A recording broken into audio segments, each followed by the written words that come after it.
আসসালামু আলাইকুম। আমার অনেক দিনের টার্গেট হচ্ছে অক্সফোর্ড ডিকশনারি। এই Oxford dictionary, Oxford advance learners dictionary, এই ডিকশনারিটা আসলে সম্পূর্ণ পড়ে শেষ করা। এইটার আসলে উদ্দেশ্য হচ্ছে পড়ে শেষ করা বলতে আমি each and every word memorize করবো এমনটা না। আমার ভোকাবুলারিসগুলোকে আরেকটু এনরিচ করার জন্য আমি মানে অনেক আগে থেকে চাইছিলাম যে এই অক্সফোর্ড ডিকশনারিটা পড়ে শেষ করব। তো এর মধ্যে আমি অনেকবার আসলে বেশ কিছু দূর পড়ে কন্টিনিউ করা হয়নি। তো আজকে আমার একটা প্ল্যানিং মাথায় আসছে যে যে আমি যে মুহূর্তটা আমি স্টাডি করব ওই মুহূর্তটা আসলে স্টাডির পাশাপাশি ডিসকাস করব, অনলাইনে ডিসকাস করব, যাতে আমার পড়াশোনার পাশাপাশি বিষয়টা মানে নলেজগুলো সহজে স্প্রেড হয়। হ্যাঁ, তো ওই জন্য আমি একদম শুরু থেকে থেকেই শুরু করতেছি। এটা মানে মোস্ট কমন ওয়ার্ডগুলো ডিসকাস করে যাব। সব কিছু যে একেবারে ওয়ার্ড বাই ওয়ার্ড সবগুলো ডিসকাস করবো তা না, তবে অনেকগুলো ওয়ার্ডই চেষ্টা করব ডিসকাস করার জন্য। যেমন এইতে প্রথমে আছে এটা হচ্ছে অ্যালফাবেট। আমরা জানি অ্যালফাবেট লেটার, অ্যালফাবেটের অনেক ডিফারেন্ট ইউজ থাকতে পারে, আমি সংক্ষেপে ডিসকাস করব। এরপরে ধরেন পরটা ছোট হাতের দিছে, এটা স্মল লেটার। হ্যাঁ, স্মল লেটার। তবে এইটা কিভাবে ব্যবহার করা হয়, এটা ব্যবহার করা হয় আর্টিকেল হিসেবে ব্যবহার করা হয়। যেমন he is a good man, a lion is a dangerous animal. তো এটা আমরা সবাই জানি। ছোট হাতের বড় হাতের এও শুরু থেকে যদি ব্যবহার করা হয়, এটা একটা ওয়ার্ডও। হ্যাঁ, শুধুমাত্র শুধু অ্যালফাবেট তা না, একে ওয়ার্ড হিসেবেও ব্যবহার করা হয়, একটা আর্টিকেল হিসেবে ব্যবহার করা হয়। পরে একটা যে ওয়ার্ডটা আসছে ওয়ান। এখন ওয়ানটা দিয়ে আসলে বোঝায় ভেরি গুড, মানে খুব ভালো কন্ডিশনে আছে বা কোনো খুব ভালো অবস্থা, বিশেষ করে ম্যাটেরিয়ালিস্টিক বিষয়গুলোর ক্ষেত্রে বলে ওয়ান। এটার এটা দিয়ে একটা সেন্টেন্স বুঝাতেছি কি, very good the car was in one condition. অর্থাৎ এই কারটা, যেটা কারটা আছে ওইটা ভালো কন্ডিশনে আছে। The car was in one condition. তাহলে গাড়িটি ওয়ান কন্ডিশনে ছিল। ওয়ান কন্ডিশন বলতে মানে সবচেয়ে ভালো, খুব ভালো অবস্থায় ছিল। তারপরে টু লেভেল, টু লেভেল। তাহলে টু লেভেল দিয়ে বোঝাচ্ছে আসলে এটা বলতেছে a British exam usually taken in the year 13 of school or college, the final year when students were aged 18। অর্থাৎ বলছে বেশিরভাগ সময় 18 বছর বয়সের স্টুডেন্টরা ব্রিটিশ এক্সাম দেয় একটা, যেটা হচ্ছে যে 13 ইয়ার বলতে মানে 12 ক্লাসের পরে 12 ক্লাসের পরে আমাদের দেশে যেটা 12তে আসলে কি ইন্টারমিডিয়েট সেকেন্ড ইয়ার হয়। এটা ব্রিটিশ এক্সামটা হচ্ছে 13th ইয়ারে, অর্থাৎ 13তম ক্লাস। হ্যাঁ, 13th ইয়ারে এই এক্সামটা দেওয়া হয়, এটা ফাইনাল ইয়ার এক্সাম। এবং students first studied a subject at AS level before taking an A2 exam. Together, AS and A2 level exam formed the A level qualification. অর্থাৎ A2 এক্সামের সাথে AS এক্সাম, আরেকটা এক্সাম আছে, দুটো মিলে A level qualification বলো। অর্থাৎ এটা হচ্ছে ব্রিটিশ এক্সাম এবং এটা ইংলিশ মিডিয়াম স্কুলের স্টুডেন্টরাও কি বলে এ লেভেল যে পরীক্ষাটা দেয়, ওই এ লেভেলের দুইটা পার্ট মিলে হয়, একটা AS একটা A2। এই দুটো মিলেই এ লেভেল কোয়ালিফিকেশন হয়, which is needed for entrance to universities. অর্থাৎ ইউনিভার্সিটি ভর্তির আগে যে এ লেভেল পরীক্ষা দেয় তারই একটা পার্ট হচ্ছে A2 লেভেল। আচ্ছা, পরে হচ্ছে দেওয়া হয়েছে ডাবল এ অটোমোবাইল অ্যাসোসিয়েশন, অর্থাৎ বড় হাতের দুটো double A. Automobile association, a British organization which is provide services for car owners. তাহলে ডাবল এ দিয়ে অটোমোবিল, আচ্ছা এটাকে প্রোনাউন্সিয়েশন হবে অটোমোবিল অ্যাসোসিয়েশন। হ্যাঁ, sorry for my mistake. Automobile association, a British organization which provide services for the car owners. মানে এটা হচ্ছে কি, এটা হচ্ছে একটা ইংল্যান্ডের ব্রিটিশদের organization which provide service for car owners, অর্থাৎ এটা এই অটোমোবিল অ্যাসোসিয়েশনটা যাদের গাড়ি আছে তাদেরকে বিভিন্ন সার্ভিস প্রোভাইড করে। এরপরে AAA, এখানেও ক্যাপিটাল লেটার তিনটা AAA আছে। এখন বলছে American automobile association, an American organization which provide services for car owners. এটা আমেরিকান, হ্যাঁ, আমেরিকান অটোমোবিল। তাহলে AA দিয়ে অটোমোবিল অ্যাসোসিয়েশন, ওটা ব্রিটিশদের ছিল, এবং AAA দিয়ে American automobile association, an American organization which provide services for car owners.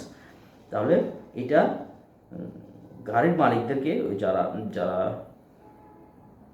যাদেরকে কার ওনারদেরকে সার্ভিস দেয়, যেটার নাম হচ্ছে আমেরিকান অটোমোবিল অ্যাসোসিয়েশন।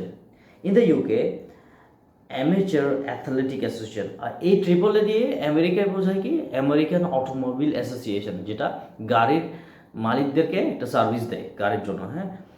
কিন্তু এই AAA ব্রিটিশরা বোঝায়, ইউকেতে বোঝায় অ্যামেচার অ্যাথলেটিক অ্যাসোসিয়েশন, অর্থাৎ একটা নির্দিষ্ট পর্যায়ের অ্যামেচার লেভেলের অ্যাথলেটিক অ্যাসোসিয়েশন, অর্থাৎ যেটা ক্রীড়া সংস্থা, এক ধরনের ক্রীড়া সংস্থা। তাহলে দুটো মিনিং। তো ইংরেজি পড়তে গিয়ে আমাদের অনেকগুলো মিনিংয়ের সামনে দাঁড়াতে হয়। যেমন অনেকে অ্যাকসেন্ট নিয়ে কথা বলে। দেখেন, আমাদের দেশে অনেক মানুষই মনে করে, সবাই না, এখন মানুষ তো নলেজটা আরও বাড়তেছে, অনেকে মনে করে অ্যাকসেন্ট আমেরিকার অ্যাকসেন্ট, ব্রিটিশ অ্যাকসেন্ট। আসলে অ্যাকসেন্ট অনেক রকমের হয়। কানাডিয়ান অ্যাকসেন্টও হইতে পারে, আমেরিকান, ব্রিটিশ তো আছে, নিউজিল্যান্ডের আলাদা অ্যাকসেন্ট হতে পারে, হ্যাঁ, আয়ারল্যান্ডের একটা আলাদা অ্যাকসেন্ট হতে পারে। অর্থাৎ দেশ ভিত্তিতে অ্যাকসেন্টের ভিন্নতা থাকে। যেমন বাংলা, অনেক রকমের বাংলা আছে। তো অ্যাকসেন্টের ভিন্নতাটা আসলে দেশ ভিত্তিতে হয়। তাহলে এটা আমেরিকান বা ইংল্যান্ডের ফিক্সড না।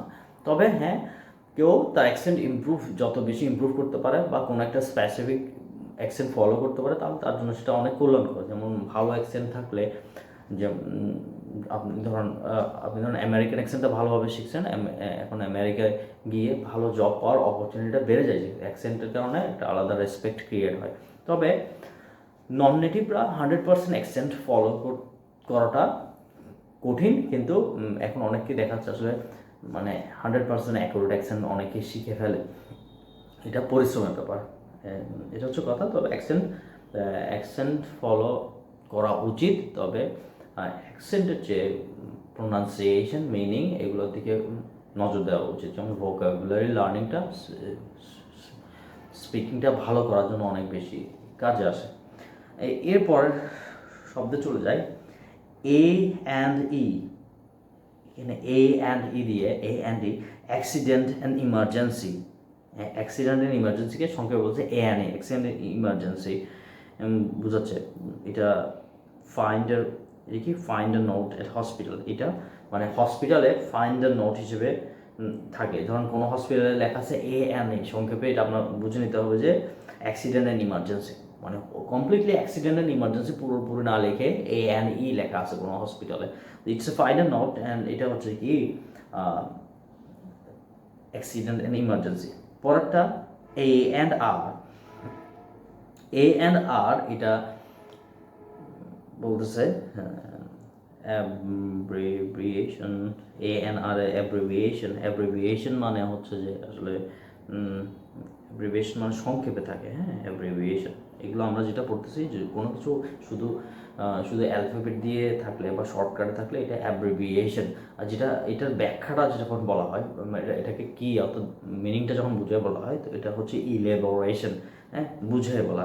একটা হচ্ছে অ্যাব্রিভিয়েশন, এটা সংক্ষেপে বলা, শর্টকাটে বলা, আর একটা হচ্ছে ইলেবোরেশন, এটা হচ্ছে বুঝিয়ে বলা। তাহলে A&R এটা হচ্ছে artist and repertoire, the department in record company that is responsible for finding new singers and bands and getting them to sign a contract with the company. তাহলে A&R হচ্ছে আর্টিস্ট অ্যান্ড রিপেটোর। আচ্ছা, এরা কি করে? এরা the department in a record company, এটা একটা department, একটা record company department that is responsible finding new singers. এরা নতুন নতুন যত গায়ক বা ব্যান্ড দল বা গায়কদের দল আছে, তাদেরকে নিয়ে এসে তাদের কোম্পানিতে কন্ট্রাক্ট করে যে এই যে বিভিন্ন গায়কদের যে অ্যালবামগুলো তৈরি হয় এই কন্ট্রাক্টগুলো বা ওদেরকে দিয়ে কোনো নতুন গান প্রচার করার কাজগুলো এএনআর এরা করে। তাহলে অ্যান্ড আর্টিস্ট অ্যান্ড রিপেটর, ওকে।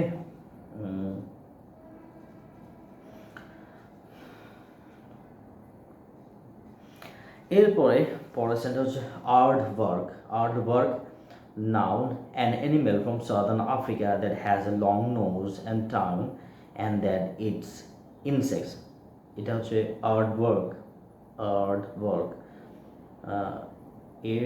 এখানে আর্টওয়ার্ক দিয়ে বোঝাচ্ছে এটা এক ধরনের অ্যানিমাল, একটা একটা আপনি গুগলে সার্চ দিলে পিকচার পাবেন। অ্যান অ্যানিমাল একটা পশু ফ্রম সাউদার্ন আফ্রিকা, এটা আফ্রিকার দক্ষিণে থাকে। That has a long nose, এটা একটা লম্বা নাক আছে।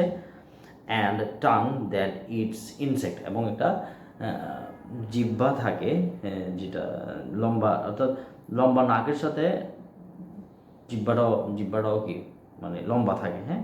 অ্যান্ড দ্যাট ইটস ইনসেক্ট, আমরা হয়তো বা চিনেছি যে সাউথ আফ্রিকার আমরা টেলিভিশন মাধ্যমে দেখি লম্বা নাকওয়ালা একটা ছোট প্রাণী, এবং সেটা আসলে পোকা খায়, পোকা ইনসেক্টস, পোকামাকড় খায়। তাহলে এটার নাম হচ্ছে আর্টওয়ার্ক।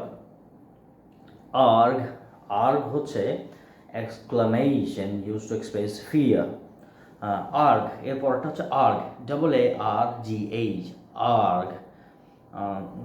আমি আর্টওয়ার্কের স্পেলিং বলতে ভুলে গেছি। আর্টওয়ার্ক হচ্ছে ARDVARK, আর্টওয়ার্ক। হ্যাঁ, এরপরে ARGH, আর্গ। আর্গ হচ্ছে exclamation use to express fear, anger. Argh মানে আর্গ এটা হচ্ছে exclamation use to express fear, anger or some other strong emotion. Argh দিয়ে আসলে ইমোশন বোঝাচ্ছে, এমন ইমোশনকে বোঝাচ্ছে যেটা এক্সপ্রেস ফিয়ার অথবা অ্যাঙ্গার, ভয় অথবা রাগকে প্রকাশ করে। Fear and anger or some other strong emotion, অথবা আরও স্ট্রং কোনো ইমোশনকে বোঝায়। এটা দিয়ে কি বোঝায়? আর get the cat off the table. এখানে একটা এক্সাম্পল দিছে, get the cat off the table, মানে রাগ মানে টেবলের উপরে যখন বিড়াল আছে সেটা দিয়ে রাগ দেখাচ্ছে। Gate the cat off the table, মানে টেবল থেকে বিড়ালটাকে সরাই দিতে বলছে, ওকে। তাহলে এইটা হচ্ছে রাগ প্রকাশ করা। এরপরে ওয়ার্ড হচ্ছে এ ব্যাক, ABACK, a back, মানে to be taken aback by subject, something to be shocked or surprised.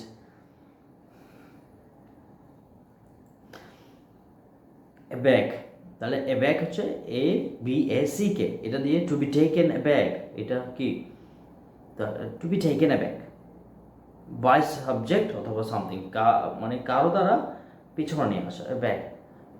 তাহলে আচ্ছা আর একটু ডিটেলসে পড়ি তাহলে আমরা বুঝবো। To be shocked or surprised by subject or something, মানে কোনো কিছু নিয়ে কোনো একটা বিষয়ে শকড হয়ে যাওয়া বা সারপ্রাইজড হয়ে যাওয়া।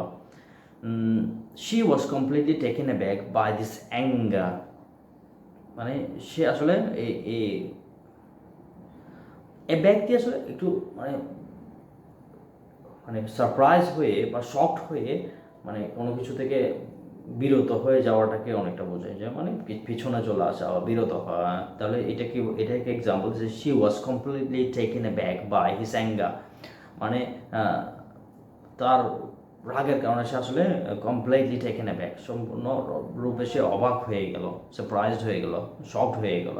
তাহলে অ্যাব্যাক দিয়ে সারপ্রাইজড বোঝায়, শকড হয়ে বোঝায়, অর্থাৎ এই সারপ্রাইজ বা শকের কারণে মানে কোনো কিছু থেকে বিরত হয়ে যাওয়া বা শকড খাওয়া, এটাকে বোঝাচ্ছে অ্যাব্যাক। তাহলে she was completely taken aback by his anger, সে আসলে তার রাগের মানে সম্পূর্ণ পিছনে চলে আসলো তার রাগের কারণে। She was completely taken aback by his anger. এরপরে আস্তে আস্তে অ্যাবাকাস, হ্যাঁ এরপরের ওয়ার্ডটা হচ্ছে অ্যাবাকাস।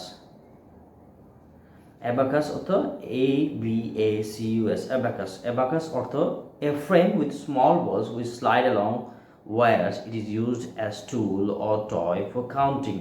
অ্যাবাকাস হচ্ছে আমরা অ্যাবাকাস চিনি এটা একটা টুল, হ্যাঁ টুল, যে ফ্রেম, একটা ফ্রেমের মতো টুল উইথ স্মল বলস, ওখানে ছোটো ছোটো ডিফারেন্ট কালারের বল থাকে, উইথ স্লাইড অ্যালং ওয়ার্স, তার মাঝখানে এই যে ভিতরে ছোটো ছোটো বল থাকে, হ্যাঁ abacus. Abacus a frame with small ball slide along wires, এবং তার মাঝখানে ছোটো ছোটো বল থাকে একটা ফ্রেমের ভেতর। It is used as tool or toy for counting, এটা আসলে গণনা শেখায়। এটা একটা টুল যেটা দিয়ে মানে গণনা শিখে, এটা বাচ্চাদের জন্য সবচেয়ে বেশি ইউজ হয়, অ্যাবাকাস দিয়ে গণনা শিখে, কাউন্টিং, হ্যাঁ কাউন্টিং, এটা অ্যাবাকাস। অ্যাবাকাসে আরেকটা ইউজ দেখতে পারেন যে মুসলিমরা অনেক তসবিহ ব্যবহার করে না, তসবিহ কিন্তু অনেকটা অ্যাবাকাস টাইপের ইউজ হয় না, সুবহানাল্লাহ সুবহানাল্লাহ সুবহানাল্লাহ। অনেক আলেমরা বলেন যে তসবিহ ব্যবহার না করে আঙ্গুলে তসবিহ গণার জন্য, আবার অনেকেই সেটা ব্যবহার করেন। তা আমি অ্যাবাকাসের সাথে মুসলিমদের তসবির একটা সিমিলারিটি দেখা যায়, আমরা মুসলিমরা যারা তসবিহ ব্যবহার করি। এরপরের ওয়ার্ডটা হচ্ছে অ্যাবালান, এটা হচ্ছে অ্যাবালান। অ্যাবালান অর্থ এটা এ সেলফিশ, ও a shellfish that can be eaten, a shellfish that can be eaten and whose shell contains mother of pearl.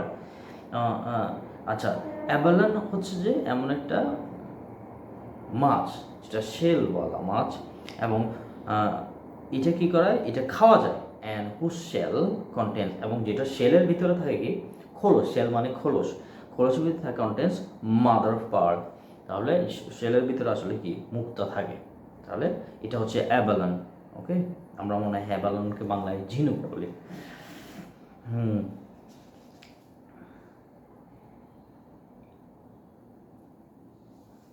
এরপরে শর্ট, এরপরে ধরেন পরের শব্দ খুব সহজ, এটা খুব ইউজ হয়, অ্যাবান্ডেন, পরিত্যাগ করা, হ্যাঁ অ্যাবান্ডেন ABANDON, অ্যাবান্ডেন, পরিত্যাগ করা। এরপরেটা হচ্ছে যে পরিত্যাগ করা, এরপরেটা হচ্ছে অ্যাবান্ডেন্ড, অর্থাৎ পরিত্যাগ করেছে, পাস্ট ফর্ম। এরপরেটা হচ্ছে অ্যাবান্ডনমেন্ট অর্থ the act of leaving a person, thing or place with no intention of returning, অর্থাৎ অ্যাবান্ডনমেন্ট হতো মানে কোনো মানুষ বা কোনো একটা জায়গাকে এমনভাবে পরিত্যাগ করা যে আর কোনো দিন আসার কোনো আগ্রহ নাই, কোনো ইন্টেনশন নাই, রিটার্নিং, অ্যাবান্ডনমেন্ট। এরপরে অ্যাবেস, ওকে, ABASE,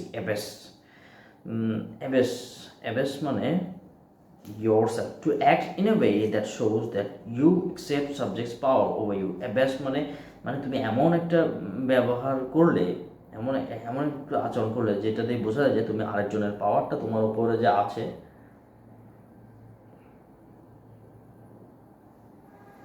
এরপরে যেটা ABASE, অ্যাবেস অর্থ to act in a way that shows that you accept subject's power over you. এটা এমন আসলে এমন কোনো ভাবে চলা যে এটা মেনে নেওয়া যে in a way that you accept subject's power over you, মানে কারো পাওয়ারটাকে নিজের উপর নিয়েছো, এটাই হচ্ছে অ্যাবেস, মানে এমনভাবে চলা যে তোমার উপর তার ক্ষমতা খাটাচ্ছে এবং তুমি সেটা অ্যাকসেপ্ট করে নিয়েছো, এটা হচ্ছে অ্যাবেস, ABASE, অ্যাবেসমেন্ট, এটা কি অ্যাবেসমেন্ট, অ্যাবেসের সাথে এটাও বলা যায়, অ্যাবেস হচ্ছে ভার্ব, আর নাউন হচ্ছে অ্যাবেসমেন্ট, ABASEMENT, অ্যাবেসমেন্ট। এর পরের ওয়ার্ড হচ্ছে অ্যাবেস্ট, তাহলে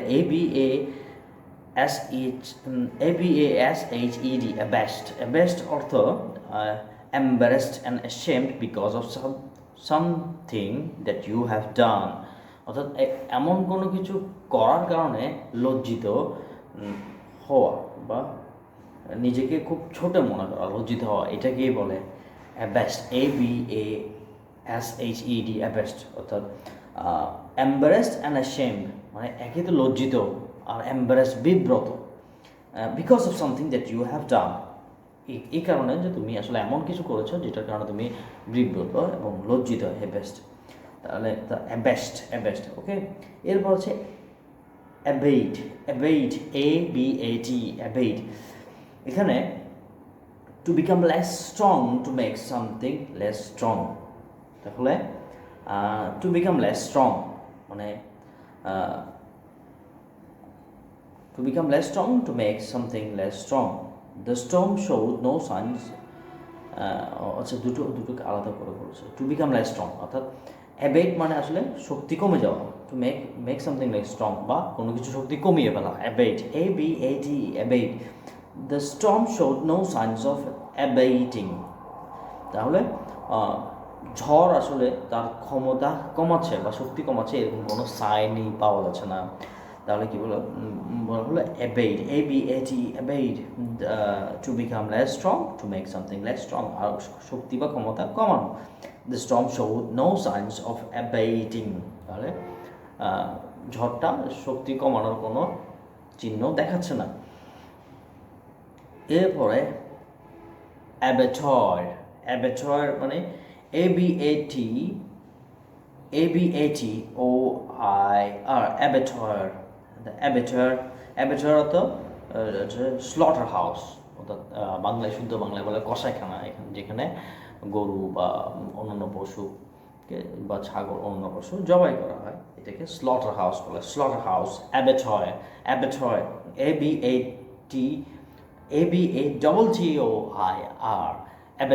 অ্যাবেটর। তাহলে এরপরে আবায়া কিন্তু ইংরেজিতে আরবি থেকে আসছে। তা আবায়া সবাই জানে। Abaya is a noun, a full-length piece of clothing worn over the clothes by Arab men and women. আরব বা আসলে মুসলিমরা যারা প্র্যাকটিসিং মুসলিম তারা এটা পরে আবায়া, অর্থাৎ এটা অবশ্য পুরুষরাও পরে বলছে আবায়া, যেটা এটা হচ্ছে a piece of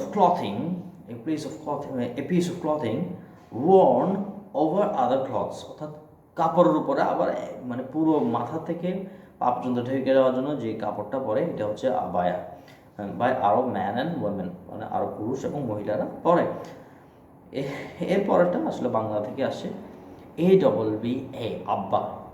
okay, ABBA, আব্বা, specially as a form address S father.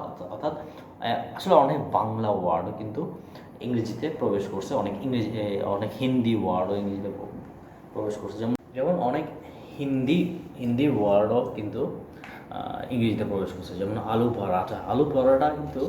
Paratha এটা হিন্দিতে বলে আলু পরাঠা, আবার আমরা বাংলাদেশে বলি আলু পরোটা। তাহলে এই ওয়ার্ডটাও কিন্তু ইংলিশে আলু পরাঠা বলে, আলু পরাঠা। তাহলে ওরা আসলে এমন অনেক কিছু আছে যেটা সম্পূর্ণ অন্য ভাষা থেকে ওয়ার্ডটা সম্পূর্ণ নিয়েছে, কিন্তু এটা কোনো তাদের ইংরেজিতে আর কোনো ওয়ার্ড তৈরি করা নাই। যেমন একটা হচ্ছে আলু পরোটা, এরকম ধরুন আব্বা, এটা ওরা এখানে ডিকশনারি আছে আব্বা এ ফাদার। ওকে, আব্বা এটা আরবদের মধ্যে অনেকে ব্যবহার করে, পাকিস্তানিরাও ব্যবহার করে, বাংলাদেশিরাও ব্যবহার করে, ইন্ডিয়াতে কোথাও ব্যবহার করে আব্বা, ABBA, আব্বা। এরপর লাস্ট আরেকটা ওয়ার্ড বলবো ABBES, অ্যাবেস। ওটা ছিল অ্যাবেস, এটা হচ্ছে অ্যাবেস, আর এটা হচ্ছে অ্যাবেস, ABBES, অ্যাবেস। এটা হচ্ছে একটা noun, A women who is the head of a convent. হ্যাঁ, তাহলে অ্যাবেস হচ্ছে এ women who is the head of a convent. আচ্ছা, কনভেন্ট এটা খ্রিস্টানদের সংগঠন টাইপ আর কি, কনভেন্ট। আমরা কনভেনশন স্কুলে পড়ছি, কনভেনশন। তাহলে কনভেন্টের তাহলে হেড, তাহলে a women who is the head of a convent হচ্ছে অ্যাবেস। এটা হচ্ছে কথা। তাহলে ডিকশনারি পড়তে গিয়ে অনেক কিছু চিন্তা করলাম, আসলে নেতৃত্ব বিষয়টা কি। নেতৃত্ব বিষয় হচ্ছে যে আমাকে কেউ কিছু বলতেছে বা শিখাচ্ছে, আমি বা কেউ কিছু দিক নির্দেশনা দিচ্ছে, আমরা সেই মতে চলতেছি, এটা হচ্ছে যে আসলে নেতৃত্ব। অর্থাৎ নেতৃত্ব এমন একটা বিষয়, নেতা যা বলে তার অনুসারীরা তাই করে, ফলোয়ার বলা। হ্যাঁ, যেটা আসলে সত্যিকার অর্থে সেটা আসলে মূল কাজ হচ্ছে প্রফেটদের কাজ, নবী রাসূলদের কাজ হচ্ছে যে সঠিক পথ বলা, সঠিক পথ দেখানো এবং মানুষের সে পথে চলা। কিন্তু মানুষ এখন তার লিডারশিপ জিনিসটা মানে মিসগাইডেড হয়ে গেছে লিডারশিপের ব্যাপারে। মানুষ কেউ নিজেই লিডার হতে চায়, আবার কেউ এমন লিডারকে ফলো করে যেটা তাকে সরাসরি জাহান্নামে নিয়ে যাবে। যেমন ধরুন আমি একটা কথা বলি, আমাদের বাবা মারা বা এই যুগের বেশিরভাগ বাবা মারা, এখন অনেক পরিবর্তন আসছে, কিন্তু আমাদের সময়ে ধাম করে একটা স্কুলে ভর্তি করেছে কেন? ইমপ্রেস হয়ে, যে বড় বড় বিল্ডিং বা মানে ওদের ধর্মযাজকদের দেখে। আমি সরাসরি বলতেছি না, তবে এই ধরনের যাদেরকে হাতে তুলে দেয় যে এই আমার ছেলেটাকে ওদের মতো স্মার্ট বানাবো, হ্যাঁ, কিন্তু আসলে এখানে অনেক বড় একটা ভুল সিদ্ধান্ত। যাদের আন্ডারে একটা সন্তানকে পাঠানো হয়, সে একটা মানে 24 ঘন্টার মধ্যে জাগ্রত যত ঘন্টা থাকে তার মধ্যে 5, 6, 7 ঘন্টা ওদের আন্ডারে থাকে, কোথাও আরও বেশি থাকে। তখন সে আসলে ওদের কাছ থেকে শিখে। এখন ওদের কাছ থেকে যে জিনিসটা শিখে, এটা কি সঠিক শিক্ষা কি না, এটা আমাদের বোঝা উচিত। হ্যাঁ, আপনি চাচ্ছেন যে আপনার ছেলে 5 ওয়াক্ত নামাজি হবে, কিন্তু এমন একটা প্রতিষ্ঠানে গিয়ে ঢুকাই দিয়ে আসছেন, সেখানে শুরু থেকে শেষ পর্যন্ত নামাজের ব্যাপারে কোনো গুরুত্ব শিখে নাই। শিখছে এমন কিছু যেটা তার অন্তরে কখনো প্রবেশ করে নাই, যে ইসলামের গুরুত্ব, কোরআনের গুরুত্ব, আখিরাতের গুরুত্ব। যে কথাটা বলতেছিলাম, আসলে ডিকশনারি পড়তে গিয়ে হঠাৎ এই জিনিসটা মনে পড়লো। কেন আসলে কেউ বেশিক্ষণ হলে বুঝতে পারবে আসলে আমি কী বলতে চাচ্ছি। আসলে সন্তানকে জীবনের শুরুতে কোনো প্রতিষ্ঠানে দেওয়ার আগে চিন্তা করা উচিত যে সেই প্রতিষ্ঠান থেকে সে আসলে ভালো মুসলিম হয়ে বের হবে কিনা, বাকিটা হওয়ার পরে আসতেছে। হ্যাঁ, সেটা আমি কোনো মাদ্রাসাকেও প্রমোট করতেছি না বা কোনো স্কুলকেও প্রমোট করতেছি না। গার্জিয়ানের নিজেদেরই সচেতন হবে, বুঝতে হবে যে কোথায় দিলে সন্তান আসলে ভালো মানুষ বা ভালো মুসলিম হয়ে বের হবে। এখানে আরেকটা গুরুত্বপূর্ণ বিষয় হচ্ছে যে ভালো মানুষ বা ভালো মুসলিম হওয়ার জন্য স্কুলের চেয়ে ঘরের নার্চারিংটা সবচেয়ে বেশি জরুরি। ঘরে আপনি যা শেখাবেন সে তাই শিখবে। তবে সব কিছুর আগে নিজের আখিরাতকে প্রায়োরিটি দিতে হবে। এটাই আসলে বলার উদ্দেশ্যে কথাটা বললাম, যে সন্তান কী শিখতেছে সেটা বাবা মা সবচেয়ে বেশি আগে খেয়াল করতে হবে। আরেকটা বিষয়, আমার খুব ইচ্ছা এভাবে আমি ডিকশনারিটা স্টাডি করার পাশাপাশি ডিকশনারি কিছু ওয়ার্ড শেয়ার করব। আপনাদের যদি কারো ভালো লাগে যে নতুন নতুন ওয়ার্ড শেখা হচ্ছে, you can follow me on my Facebook পেজের নাম হচ্ছে English Odyssey Bhatiyari. English Odyssey Bhatiyari search দিলে পাবেন। আর আমার ইউটিউব চ্যানেলের নাম হচ্ছে আইএলস মেক ইট ইজি। তো আশা করি আমাকে যদি আমার কন্টেন্টগুলো আপনার কাজে আসে, তাহলে আমাকে ফলো করবেন, এই আশা রাখি। আসসালামু আলাইকুম রহমতুল্লাহ।